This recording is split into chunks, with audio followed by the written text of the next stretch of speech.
Hello' friends, welcome to my YouTube channel. আজি মই চশমা পিন্ধি ব্লগ ষ্টাৰ্ট কৰিছোঁ। কেনে লাগিছে ক'বচোন। তো বাই দি ৱে মই মেইন টপিকলৈ আহোঁ। আজি মোৰ বাইকখন তাৰমানে 1 বছৰ হ'ল মই বাইকখনৰ ছাৰ্ভিচিং কৰা নাই। চ' আজি কৰিব ওলাইছোঁ। ভাবিলোঁ আপোনালোকৰ লগত ভিডিঅ'টো শ্বেয়াৰ কৰোঁ। মই ক'ত কি কৰোঁ আপোনালোকক দেখাই যাম। ভিডিঅ'টো শেষলৈ চাব। ব'লক আমি এতিয়া ভিডিঅ'টো আৰম্ভ কৰোঁ। এইখনেই হ'ল মোৰ হামছফাৰখন। বহুত দিনৰ পৰা মোৰ লগত আছে আৰু বহুত দিন থাকিব।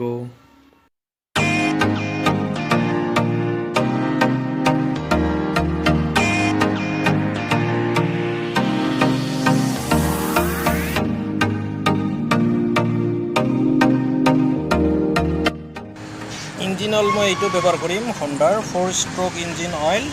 এইটোৰ পাৱাৰটো হ'ল 10W30 আৰু এইটোৰ দাম হ'ল 376। বাইকৰ বেটাৰীটো চেঞ্জ কৰিব লগা হৈছে। এইটো অলপ পাৱাৰ পায়, এইটো পাৱাৰ পায়, কিন্তু চেল্ফটো নাপায়। এইটো এতিয়া কিক মাৰিব লাগিব।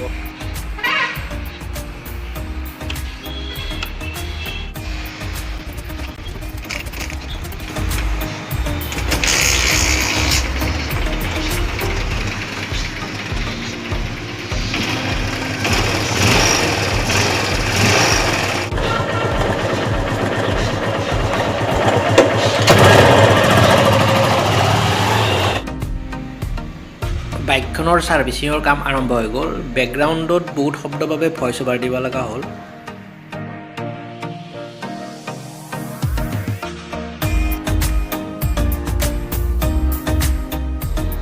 এতিয়া মবিল ডাউন দি আছে। মবিলটো পূৰা ব্লেক হৈ গৈছে একদম। চেঞ্জ আগতে কৰিব লাগিছিল, কিন্তু অলপ দেৰি হ'ল।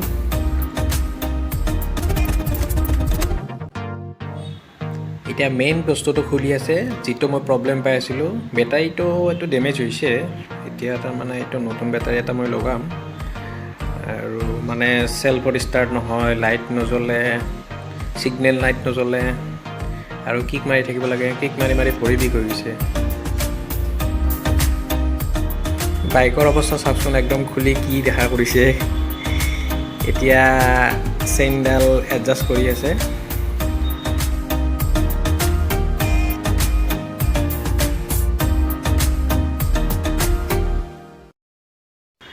এইডাল হ'ল মিটাৰ কেবুল। এইডাল ডেমেজ হৈছে আৰু এতিয়া নলগাওঁ।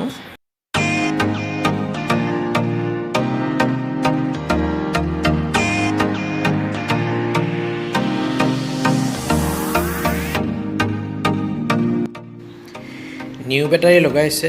এইটো মই লগালোঁ এক্সাইডৰ।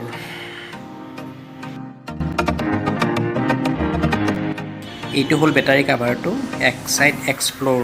দাম ল'লে 1400।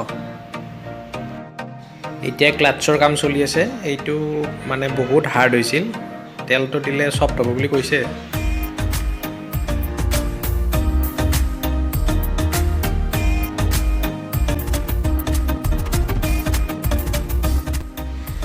ছাৰ্ভিচিং হৈ গ'ল। এতিয়া মেকানিকে টেষ্ট ড্ৰাইভ কৰি চাইছে,